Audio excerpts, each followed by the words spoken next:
সুপ্রিয় শ্রোতা, লক্ষ্মীস স্টুডিওর ধারাবাহিক আয়োজনে আপনারা শুনছেন সৈয়দ মুস্তফা আলীর বিখ্যাত ভ্রমণ কাহিনী দেশে বিদেশে। আজ থাকছে দেশে বিদেশের চতুর্থ পর্ব। খাইবার বাস্তা দুঃখে সুখে পেরোলুম এবং মনে মনে আশা করলুম এইবার গরম কমবে। কমল বটে, কিন্তু পাঁচের ভেতর পিচ ঢালা রাস্তা ছিল, তা সে সংকীর্ণই হোক আর বিস্তীর্ণই হোক। এখন আর রাস্তা বলে কোনো বালাই নেই। হাজারো বছরের লোক চলাচলের ফলে পাথর এবং অতি সামান্য মাটির ওপর যে দাগ পড়েছে তারই উপর দিয়ে মোটর চলল। এ দাগের উপর দিয়ে পণ্যবাহিনীর যেতে আসতে কোনো অসুবিধা হয় না, কিন্তু মোটর আরোহীর পক্ষে যে কত দূর পীড়াদায়ক হতে পারে তার খানিকটা তুলনা হয় বীরভূম বাঁকুড়ার ডাঙা ও খোয়াইয়ে রাত্রিকালে গরুর গাড়ি চড়ার সঙ্গে। যদি সে গাড়ি 20 মাইল বেগে চলে, ভেতরে খড়ের পুরো তোষক না থাকে এবং ছোট বড় নুড়ি দিয়ে ডাঙা খোয়াই ছেয়ে ফেলা হয়। আহমদ আলী যাত্রাকালে আমার মাথায় একটা 10 গজি বিরাট পাগড়ি বেঁধে দিয়েছিলেন। খাইবার পাছের মাঝখানে সে পাগড়ি আমাকে সর্দি গরমি থেকে বাঁচিয়েছিল। এখন সেই পাগড়ি আমার মাথা এবং গাড়ির ছাতের মাঝখানে বাফার স্টেট হয়ে উভয় পক্ষকে গুরুতর লড়াই জখম থেকে বাঁচালো। সর্দারজিকে জিজ্ঞাসা করলুম, পাগড়ি আর কোনো কাজে লাগে কিনা? তিনি বললেন, আরও বহু কাজে লাগে, কিন্তু উপস্থিত একটা কথা মনে পড়ছে।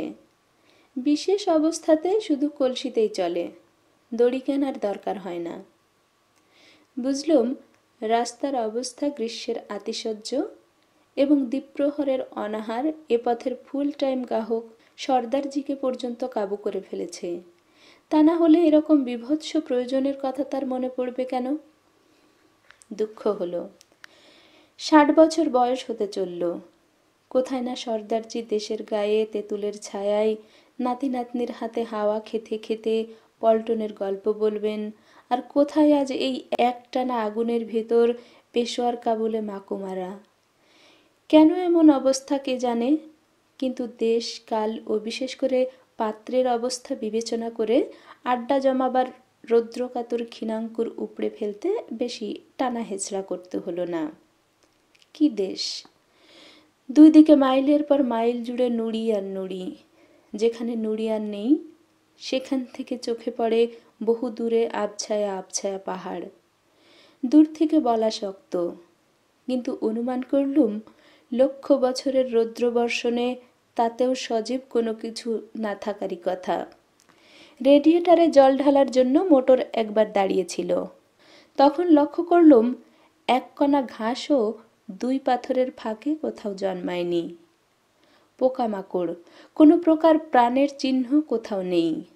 খাবে কি, বাঁচবে কি দিয়ে? মা ধরনীর বুকের দুধ এদেশে যেন সম্পূর্ণ শুকিয়ে গিয়েছে। কোনো ফাটল দিয়ে কোনো বাঁধন ছিঁড়ে এক ফোঁটা জল পর্যন্ত বেরোয়নি। দিক দিগন্তব্যাপী বিশাল শ্মশানভূমির মাঝখান দিয়ে প্রেতজনী বর্মধারিণী ফোর্ড গাড়ি চলেছে ছায়াময় সন্তান সন্ততি নিয়ে। ক্ষণে ক্ষণে মনে হয় চক্রবাল পরিপূর্ণ মহানির্জনতার অদৃশ্য প্রহরীরা হঠাৎ কখন যন্ত্রস্তনিত ধূম্রপুচ্ছ এই শতশ্চল শকট শূন্যে তুলে নিয়ে বিরাট নস্তব্ধের যোগভূমি পুনরায় নিরঙ্কুশ করে দেবে। তারপর দেখি মৃত্যুর বিভীষিকা। প্রকৃতি এই মরুপ্রান্তরে প্রাণ সৃষ্টি করেন না বটে, কিন্তু প্রাণ গ্রহণে তিনি বিমুখ নন। রাস্তার ঠিক উপরেই পড়ে আছে উটের এক বিরাট কঙ্কাল। গৃধিনী শকুনি অনাহারে অবশ্যম্ভাবী মৃত্যু ভয়ে এখানে আসে না বলে কঙ্কাল এখানে সেখানে ছড়িয়ে পড়েনি। রৌদ্রের প্রকোপে ধীরে ধীরে মাংস শুকিয়ে গিয়ে ধুলো হয়ে ঝরে পড়েছে। মসৃণ শুভ্র সম্পূর্ণ কঙ্কাল যেন জাদুঘরে সাজানো বৈজ্ঞানিকের কৌতূহল সামগ্রী হয়ে পড়ে আছে। লান্ডিকোটাল থেকে দক্কা 10 মাইল।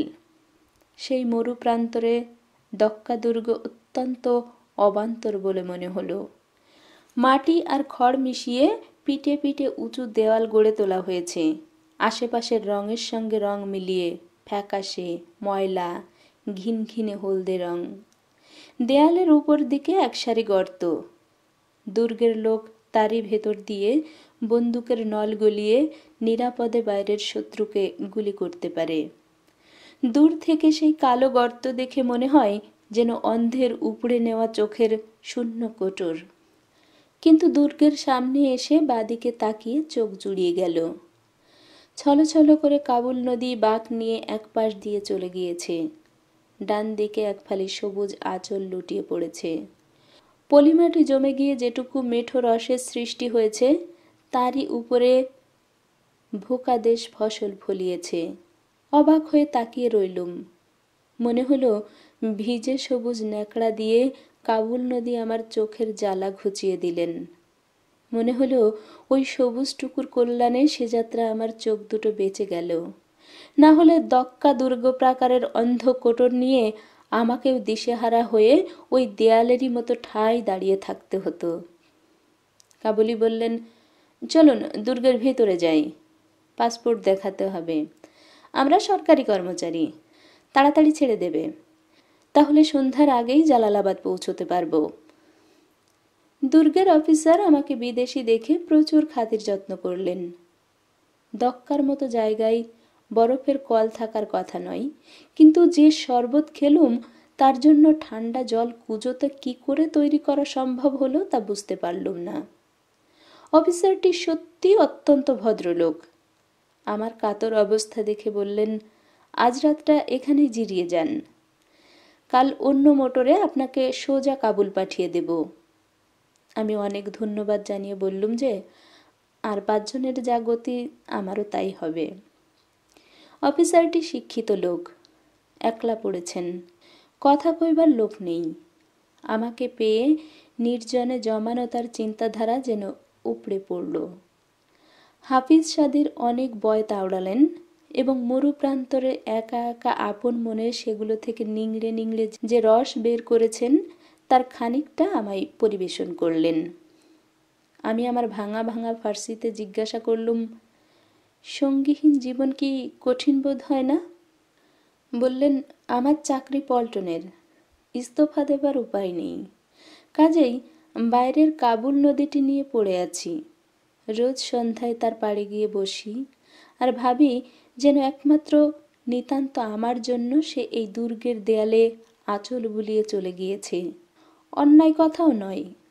আর 2-4 জন যারা নদীর পাড়ে যায় তাদের মতলব ঠান্ডা হওয়ার। আমি ঠান্ডা হই, কিন্তু শীতকালেও কামাই দিই নে। গোড়ার দিকে আমিও স্বার্থপর ছিলুম। কাবুল নদী আমার কাছে সৌন্দর্য উপভোগের বস্তু ছিল। তার গান শুনতুম আর নাচ দেখতুম। তার লুটিয়ে পড়া সবুজ আঁচলের এক প্রান্তে আসন পেতে বসতুম। এখন আমাদের অন্য সম্পর্ক। আচ্ছা বলুন তো, অমাবস্যার অন্ধকারে যখন কিছুই দেখা যায় না, তখন আপনি কখনো নদীর পাড়ে কান পেতে শুয়েছেন? আমি বললুম, নৌকাতে শুয়ে অনেক রাত কাটিয়েছি। তিনি উৎসাহের সঙ্গে বললেন, তাহলে আপনি বুঝতে পারবেন। মনে হয় না কুলকুল শুনে যেন আর 2 দিন কাটলেই আর সামান্য একটু অভ্যাস হয়ে গেলেই হঠাৎ কখন এই রহস্যময়ী ভাষার অর্থ সরল হয়ে যাবে? আপনি ভাবছেন আমি কবিত্ব করছি? আদবেই না। আমার মনে হয় মেঘের ডাক যেমন জনপ্রাণীকে বিদ্যুতের ভয় জানিয়ে দেয়, জলের ভাষাও তেমনি কোনো এক আশার বাণী জানাতে চাই। দূর সিন্ধুপাড় থেকে সে বাণী উজিয়ে উজিয়ে এসেছে, না কাবুল পাহাড়ের শিখর থেকে বরফের বুকের ভেতর ঘুমিয়ে ঘুমিয়ে এখানে এসে গান গেয়ে জেগে উঠেছে, জানি না। এখন বড্ড গরম। শীতকালে যখন আপনার ছুটি হবে তখন এখানে আসবেন। এই নদীর অনেক গোপন খবর আপনাকে বাতলে দেব। আহারাদি কিচ্ছু ভাবনা নেই। মুরগি দুম্বা যা চাই, শাকসবজি সেগুড়ে পাথর। অফিসার যখন কথা বলছিলেন তখন আমার আরেকবার সন্দেহ হচ্ছিল। একা থেকে থেকে বোধহয় ভদ্রলোকের মাথা কেমন জানি একটুখানি। কিন্তু কাবুল নদীর সবুজ আঁচল ছেড়ে তিনি যখন অক্লেশে দুম্বার পিঠে সওয়ার হলেন তখনই বুঝলুম ভদ্রলোক সুস্থই আছেন। বললেন, আমার কাজ পাসপোর্ট সই করা, আর কি মাল আসছে যাচ্ছে তার উপর নজর রাখা। কিছু কঠিন কর্ম নয়, বুঝতেই পারছেন। ওদিকে নতুন বাদশা উঠে পড়ে লেগেছেন আফগানিস্তানকে সজীব সবল করে তুলবার জন্য। অনেক লোক তার চারদিকে জড়ো হয়েছেন। শুনতে পাই কাবুলে নাকি সর্বত্র নতুন প্রাণের সবুজ ঘাস জেগে উঠেছে। কিন্তু এদিকে ইংরেজ দুম্বা, ওদিকে রুশ বকরি সুযোগ পেলেই কাঁচা ঘাস ছাপ করে দিয়ে কাবুলের নেড়া পাহাড়কে ফের নাড়া করে দেবে। ভাগ্যিস চতুর্দিকে খোদার দেওয়া পাথরের বেড়া রয়েছে, তাই রক্ষে। আর রক্ষে এই যে দুম্বা আর বকরিতে কোনোদিনও মনের মিল হয় না। দুম্বা যদি ঘাসের দিকে নজর দেয় তো বকরি শিং উঁচিয়ে লাফ দিয়ে আমুদরিয়া পার হতে চাই। বকরি যদি তেড়িমেড়ি করে তবে দুম্বা ম্যা ম্যা করে আর সবাইকে জানিয়ে দেয় যে বকরির নজর শুধু কাবুলের চারটিখানি ঘাসের উপর নয়, তার আসল নজর হিন্দুস্তান, চীন, ইরান সবকটা বড় বড় ধান ক্ষেতের ওপর। আমি শুধালুম, দুম্বাটা শুধু ম্যামা করবে কেন? তারও তো একজোড়া খাসা শিং আছে।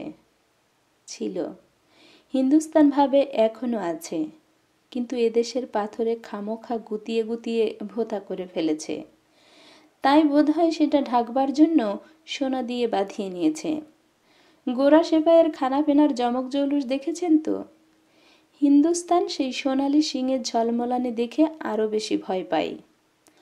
ওদিকে মিশরের সাদ জগলুল পাশা, তুর্কিতে মুস্তফা কামাল পাশা, হিজ্জাজে ইবনে সৌদ, আফগানিস্তানে আমানুল্লাহ খান দুম্বার পিঠে কয়েকটা আচ্ছা ডান্ডা বুলিয়ে দিয়েছেন। কিন্তু কোনো জানোয়ারই সহজে ঘায়েল হয় না। জানোয়ার তো। আমি আঁতকে উঠলুম। কি ভয়ঙ্কর ডিসিশন! না, তা তো নয়। মনেই ছিল না যে স্বাধীন আফগানিস্তানে বসে কথা কইছি। অফিসার বলে যেতে লাগলেন, তাই আজ হিন্দুস্তান আফগানিস্তানে মিলেমিশে যে কাজ করতে যাচ্ছে সে বড় খুশির কথা। কিন্তু আপনাকে বহুত তাকলিফ বরদাস্ত করতে হবে। কাবুল শক্ত জায়গা, শহরের চারিদিকে পাথর, মানুষের দিলের ভিতর আরও শক্ত পাথর। শাহানশাহ বাদশাহ সেই পাথরের ফাটলে ঘাস গজাচ্ছেন, আপনাকে পানি ঢালতে ডেকেছেন। আমি বাধা দিয়ে বললুম, লজ্জা দেবেন না, আমার কাজ অতি নগণ্য। অফিসার বললেন, তার হিসেব নিকেশ আরেকদিন হবে। আমি আজ খুশি যে এতদিন শুধু পেশোয়ার পাঞ্জাবের লোক আফগানিস্তানে আসতো, এখন দূর বাংলা মুল্লুকেও আফগানিস্তানের ডাক পৌঁছেছে। দেখি সর্দার যে দূর থেকে ইশারায় জানাচ্ছেন সব তৈরি, আমি এলেই মোটর ছাড়ে। অফিসার সর্দারজিকে দেখে বললেন, অমর সিং বোলানির গাড়িতে যাচ্ছেন বুঝি? ওর মতো হুঁশিয়ার আর কলকবজায় ওস্তাদ ড্রাইভার এ রাস্তায় আর কেউ নেই। এমন গাড়িও নেই যার গায়ে অমর সিংয়ের দুটো ঠক্কর, দু চারটে কদরের চাটি পড়েনি। কোনো বেয়াড়া গাড়ি যদি বড্ড বেশি বাড়াবাড়ি করে তবে তার শেষ দাওয়াই তার ঘুমটা খুলে কানের কাছে বলা, ওঝা ওমর সিংকে খবর দেওয়া হয়েছে, আর দেখতে হবে না। সেলফ স্টার্টার না, হ্যান্ডেল না, হঠাৎ গাড়ি পাই পাই করে ছুটতে থাকে। ড্রাইভার কোনো গতিতে যদি পেছন দিকে ঝুলে পড়তে পারে তবেই রক্ষা। কিন্তু হামেশাই দেখবেন লাইনের সবচেয়ে লজ্জর গাড়ি চালাচ্ছেন অমর সিং। একটা মজা দেখবেন। বলে তিনি অমর সিংকে ডেকে বললেন, সর্দারজি, আমি একখানা নয়া গাড়ি কিনেছি, সিধা আমেরিকা থেকে আসছে, তুমি চালাবে? তনখা এখন যা পাচ্ছ তাই পাবে। অফিসারের নজরে পড়াতে সর্দারজি তো হাসি মুখে এসে সালাম করে দাঁড়িয়েছিলেন, কিন্তু কথা শুনে মুখ গম্ভীর হলো। পাগড়ির নেজাটা দু হাতে নিয়ে সর্দারজি ভাঁজ করেন আর ভাঁজ খোলেন, নজরও ওইদিকে ফেরানো। তারপর বললেন, হুজুরের গাড়ি চালানো বড় ইজ্জত কি বাত, কিন্তু আমার পুরনো চুক্তির মেয়াদ এখনো ফুরোয়নি। অফিসার বললেন, তাই নাকি? বড় আফসোসের কথা। তার সে চুক্তি শেষ হলে আমায় খবর দিও। আচ্ছা, তুমি এখন যাও, আমি খুদে আগাকে অর্থাৎ আমাকে পাঠিয়ে দিচ্ছি। তারপর আমার দিকে ফিরে বললেন, দেখলেন তো, নতুন গাড়ি সে চালাতে চায় না, চুক্তি ফুক্তি সব বাজে কথা। আমার ড্রাইভারের দরকার শুনলে এ লাইনের কোনো মোটরের গোসাই চুক্তির ফপর দালালি করতে পারে বলুন তো? তা নয়। অমর সিং নতুন গাড়ি চালিয়ে সুখ পায় না। পদে পদে যদি টায়ার না ফাটলো, ইঞ্জিন না বিগড়লো, ছাদখানা উড়ে না গেল, তবে সে মোটর চালিয়ে কি কেরামতি? সে গাড়ি তো বোরকা পরা মেয়েই চালাতে পারে। আমার কি মনে হয় জানেন? বুড়ি মরে গিয়েছে। মোটরের বোনেট খুলতে পেলে সে এখন বউয়ের ঘোমটা খোলার আনন্দ পায়। নতুন গাড়িতে তার অজুহাত কোথায়? আমি জিজ্ঞাসা করলুম, বউয়ের ঘোমটা খোলার জন্য আবার অজুহাতের প্রয়োজন হয় নাকি? অফিসার বললেন, হয় হয়, রাজাধিরাজের বেলায়ও হয়। শুনুন, কাবুল বাদশাহ, আধা হিন্দুস্থানের মালিক হুমায়ুন বাদশাহ যুবেদিকে কি বলেছিলেন? তবু যদি সাধি তোমা ভিখারির মতো দেখা মোরে দিতে করুণাই, বলো তুমি রহি অবগণ্ঠনের মাঝে, এরূপ দেখাতে নারী হাই। তৃষা আর তৃপ্তি মাঝে রবে ব্যবধান, অর্থহীন এ অবগুণ্ঠন। আমার আনন্দ হতে সৌন্দর্য তোমার দূরে রাখে কোন আবরণ? একই গোমা সমরলীলা তোমায় আমায়, ক্ষমা দাও মাগে পরিহার। মরমের মর্ম যাহা, তাই তুমি মোর, জীবনের জীবন আমার। এতক্ষণ আপনারা শুনছিলেন দেশে বিদেশের চতুর্থ পর্ব। পর্বটি কি কোথা থেকে শুনছেন এবং কেমন লাগলো কমেন্ট বক্সে জানাতে ভুলবেন না। আগের 3টি পর্বের অডিও বুক লিংক এই ভিডিও ডেসক্রিপশন বক্সে পেয়ে যাবেন। চ্যানেলটি ভিজিট করার জন্য অসংখ্য ধন্যবাদ।